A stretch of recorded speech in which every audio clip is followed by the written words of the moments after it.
बोल मेरे श्री गुरु महाराज की जय, बोल सांचे दरबार की जय। मेरे मालिक के प्यारी संगत और मेरे मालिक के प्यारे भक्तजनों, आओ फिर से इस श्रवण रूपी गंगा में स्नान करें और डुबकी लगाएं और जितना हो सके पुण्य प्राप्त करें, क्योंकि सुनने से और प्रचार करने से जितना पुण्य मिलता है, जितना आपके पाप हरते हैं, उससे ज़्यादा कहीं कुछ और फ़ायदा ही नहीं कर सकता। तो आइए शुरू करते हैं नया अध्याय, जो है जे न मित्र दुख हो ही दुखारी। मर्यादा पुरुषोत्तम भगवान राम ने जब सुग्रीव को विश्वास दिलाने के लिए मित्रता गांठी, तो उत्तर प्रश्न द्वारा भगवान ने सुग्रीव के सामने प्रण किया और कुछ शब्द मित्र धर्म पर कहे। गोस्वामी तुलसीदास जी ने उस प्रसंग को श्री रामचरितमानस के किशिकंधा कांड में इस प्रकार वर्णन किया है। जे न मित्र दुख होई दुखारी, तिन्हई बिलोकत फातक भारी। निज दुख गिरी सम रज करी जाना, मित्रक दुख रज मेरु समाना। भगवान श्री राम ने कहा कि जिसे मित्र कहकर मित्रता के दुख धर्म को नहीं जानता, अर्थात मित्र के दुख को अपना दुख समझकर दुखी नहीं होता, ऐसे मित्र को देखना भी महापाप है। वास्तव में मित्र का दुख ही अपना दुख जानना, यह तो हर कोई पशु पक्षी भी जानता है। मनुष्यत्व तो यही है कि मनुष्य अपने मुख से जिसे मित्र कह देवे, तो मित्र को दुखी देखकर स्वयं दुखी हो जाए और आराम से न बैठे। चाहे अपना दुख पर्वत के समान हो, तो भी मित्र का कर्तव्य है कि उसे रज अर्थात धूलि के समान जानकर उसकी चिंता न करे। मित्र का दुख चाहे धूलि समान हो, तो फिर भी उसे पर्वत समान समझकर उसका निवारण किया जाए, या उसको निवारण करने के लिए लग जाए। भगवान राम का भाव यह था कि ए सुग्रीव, मैं तेरे दुख को अपना दुख समझता हूँ और तुम्हारे शत्रु बाली को एक ही बाण से मार गिराऊंगा। सुनु सुग्रीव, मारियों बाली ही एक ही बाण। ब्रह्म रुद्र शरणागत गए, न उबरही प्राण। मैं बाली को एक ही बाण से मार दूंगा, फिर वह चाहे ब्रह्मा और शंकर जी की शरण में क्यों न जाए, तब भी उसके प्राण नहीं बच सकते। भाव यह है कि हमको भगवान राम ने स्वयं मित्रता निभाने का धर्म सिखाया। श्री रघुनाथ जी फिर बोले, जिनके असी मति सहज न आई, ते सटकत हटी करत मिताई। कुपथ निवारी सुपंथ चलावा, गुण प्रगटे अवगुण ही दुरावा। जिनकी ऐसी मति सहज स्वभाव से नहीं आई, सो मूर्ख शठ हठ वश भला क्यों मित्रता करते हैं, अर्थात मित्र बनने की इच्छा करते हैं। मित्र का तो धर्म यह है कि अपने मित्र को कुमार्ग से हटाकर सुपंथ अर्थात अच्छे मार्ग पर लगावे, तथा अपने मित्र के अवगुण को छुपाए रखे और गुण प्रकट करता रहे। इसके ऊपर एक दृष्टांत भी है। किसी राजा और मंत्री के दोनों इकलौते पुत्रों में मित्रता हो गई। मित्रता यहाँ तक बढ़ गई कि वह अपने व्यवहार अर्थात राजधर्म को भूलकर खेल कूद और विषय वासनाओं में समय व्यतीत करने लगे। इधर राजा को उधर मंत्री को चिंता हुई कि राज्य कौन संभालेगा। मंत्री ने सोचा कि मेरे घर का क्या परिणाम होगा। एक ठगनी स्त्री को कुछ पुरस्कार देकर उनकी मित्रता छुड़ाने का कार्य सौंपा गया। दुष्ट स्त्री ने 4 कहारों से अपनी पालकी उठवाई और हार श्रृंगार किए हुए उस स्थान पर पहुंची जहां वह दोनों मित्र बैठे बात कर रहे थे। कहारों ने आज्ञा पाकर उसकी पालकी एक ओर रखी और संकेत पाकर गुप्त स्थान पर बैठ गए। उस स्त्री ने खास कर और उंगली के संकेत से उन दोनों को पालकी के अंदर बुलाया। राजकुमार बोला, मित्र तुम जाओ, यह स्त्री शायद दुखी है और प्यासी है, तुम उसकी बात जाकर सुनो।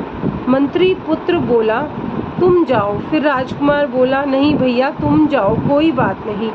तब मंत्री पुत्र गया और स्त्री ने उसके कान तक मुख ले जाकर हंसी मजाक से उसे टाल दिया। मंत्री पुत्र ने कहा, तुमने मुझे क्यों बुलाया है? उस दुष्टा ने उसे हंसकर टाल दिया। लौटने पर राजकुमार ने उससे पूछा, वह स्त्री क्या बात कर रही थी? उसने उत्तर दिया या नहीं? कुछ भी नहीं, मजाक से टाल दिया। यह सुनकर राजकुमार एकदम क्रोध के वशीभूत हो गया और उसने अपनी पुरानी मित्रता पर पश्चाताप हुआ। वह मंत्री पुत्र से बोला, तुम स्त्री के मोह में आकर मेरी मित्रता को ठुकराते हो। जाओ, आज से मित्रता समाप्त हुई। अब तो मैं तेरा रक्त चूसकर ही दम लूंगा। उसने राजा को जाकर कहा, पिताजी, यदि आप मेरा जीवन चाहते हैं तो मंत्री पुत्र का खून मुझे पिलाइए, उसे मरा हुआ मैं देखूं। मंत्री पुत्र के हृदय में सत्यता थी और मित्र का हित था। वह जल्लाद को बोला कि आप मुझे नगर से दूर यहाँ मारने के लिए ले आए हैं। देखिए, सत्यता यह है कि कुछ दिनों के पश्चात मेरा मित्र राजकुमार आपसे मुझे मांगेगा। न मिलने पर आपको बाल बच्चों सहित मरवा देगा। इसलिए मैं यह देश छोड़ने का प्रण आपको लिख कर देता हूँ और आप खरगोश का लहू प्याले में ले जाकर उसे पिला दें और कहना कि मंत्री पुत्र मार डाला। ठीक है, ऐसा ही हुआ।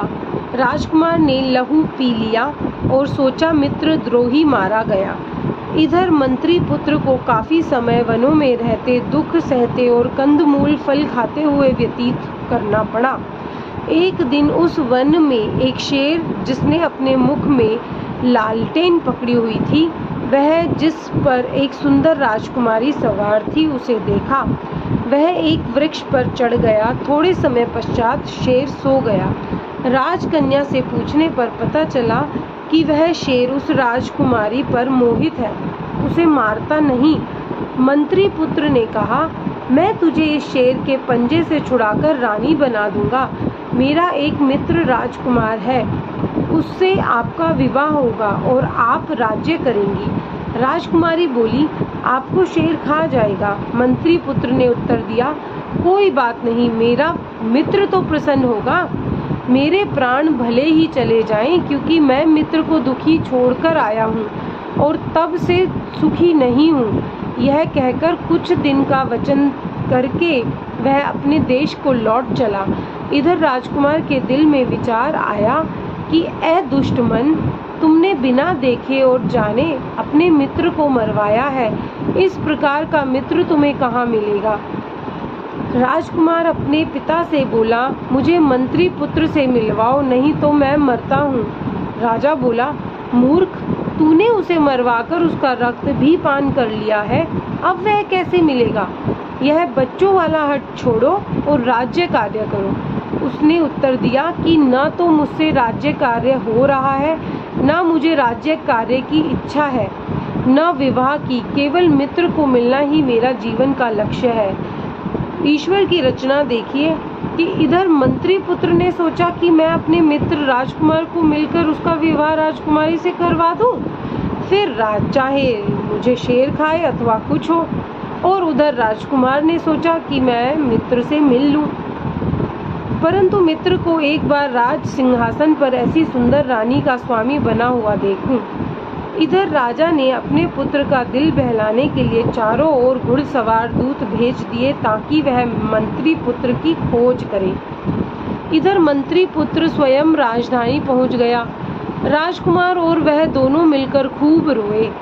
दोनों के हृदय प्रेम आनंद से विभोर हो उठे। मंत्री पुत्र ने राजकुमार से कहा, आपके लिए एक सुंदर राजकुमारी की खोज की है, उसे पाने के लिए अमुक वन में जाना है। सारी तैयारी करके दोनों वन में पहुँचे। जब रात हुई तो वह शेर सो गया। यह दोनों राजकुमारी के पास गए तो देखा शेर उसकी गोद में सिर रखे हुए सो रहा है। राजकुमारी ने संकेत किया कि मेरे उठते ही शेर जाग कर आपको खा जाएगा। मंत्री पुत्र बोला, तुम्हारे स्थान पर मैं अपना घुटना शेर के सिरहाने रखता हूँ और तुम अपना शरीर सर का कर मेरे मित्र के साथ भाग जाओ। आगे सब तैयारी है। राजधानी पहुंचकर रानी बनो और आनंद से जीवन व्यतीत करो। यह कहते कहते ही उसने अपना घुटना आगे खिसकाया और राजकुमारी ने अपना घुटना निकाल दिया। वह राजकुमार के साथ चल दी। थोड़ी देर पश्चात सूर्योदय हुआ तो शेर जागा और उसके जागते ही मंत्री पुत्र डरकर गिर पड़ा और उसके मुख से हाय निकली। शेर ने एकदम कह दिया कि ओ प्यारे मित्र। क्या बस मित्र कहते हुए शेर ने पूरी आंख खोली और देखा कि राजकुमारी के स्थान पर मंत्री पुत्र है। उसने पूछा, राजकुमारी कहाँ गई? मंत्री पुत्र ने सारी बात सुनाकर क्षमा मांगी। शेर बोला कि मैं चाहे भूलवश आपको राजकुमारी के स्थान पर मित्र पुकार चुका हूँ। अब तुम न डरो। मैं उस राजकुमारी को अपना मित्र मानकर जीवन व्यतीत कर रहा था, परंतु तुमने मेरे से भी बढ़कर मुझे मित्रता सिखाई है। तुमने अपने प्राणों की आहुति देकर भी एक मित्र को सुखी कर दिया। सो चाहे तुम मेरे आहार हो, परंतु मैं तुझे मित्र कह चुका हूँ, इसलिए अब तुम मेरे मित्र हो और मेरे पास सुरक्षित हो। आनंद करो। आपसे मुझे बहुत कुछ मिला है। आजकल के स्वार्थी मित्रों को इन उपदेशों पर चलना है और ऐसे ही दृष्टांतों से कुछ सीखना है कि पशुओं में भी अनजाने में किया हुआ या दिया हुआ वचन निभाने की शक्ति होती है, परंतु मनुष्य तो सोच समझकर और देखकर भी वचन नहीं निभाता और कुछ दिन पश्चात स्वार्थ के वशीभूत होकर अपने धर्म को भूलकर धर्महीन पशुओं से भी बुरा हो जाता है। नवें पातशाह गुरु तेग बहादुर जी ने कुछ भी अपनी मित्रता, उदारता और उपकार इस भारतवर्ष पर किया, वह किसी से छुपा नहीं है। गुरु जी कहते हैं, बाहीं जिन्हा दी पकड़िए, सिर दीजे बाहीं न छोड़िए। गुरु तेग बहादुर बोलिया, धर पहिए धर्म न छोड़िए। हम सबके हितैषी गुरु साहिब जी ने और भगवान राम ने भी यही सिखाया है कि मानवता क्या है। सर्वस्व देना पड़े, प्राण न्यौछावर करने पड़े तो भी बड़ी बात नहीं, परंतु मित्रता को किसी भी मूल्य पर नहीं बेचना चाहिए। आजकल के कपटी स्वार्थी मित्रों के लिए किसी कवि ने लिखा है, मुख फाड़ के दांत गंवार मिलियो, कछु भूत प्रेत का रूप धरा जी। सखनी आओ जी आओ करे, कछु टहल टकोर ना पूछत पाजी। निवणी खिवणी बहुत करे, जिवे बीच मसीत के निवे नमाजी। आओ जी भैया जी, बैठो जी लाला जी, क्यों जी राजी जी राजी।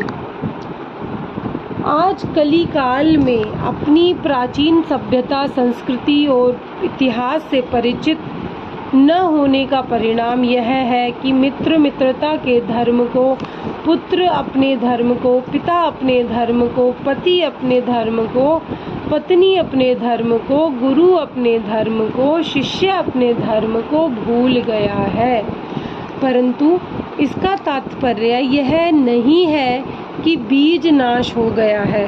गोस्वामी तुलसीदास जी कहते हैं, कलयुग सम नहीं आन युग, संत धरे अवतार। जीव शरण हो संत की, भव जल उतरे पार। आनंद ही आनंद है। जय सच्चिदानंद जी, जय सच्चिदानंद जी।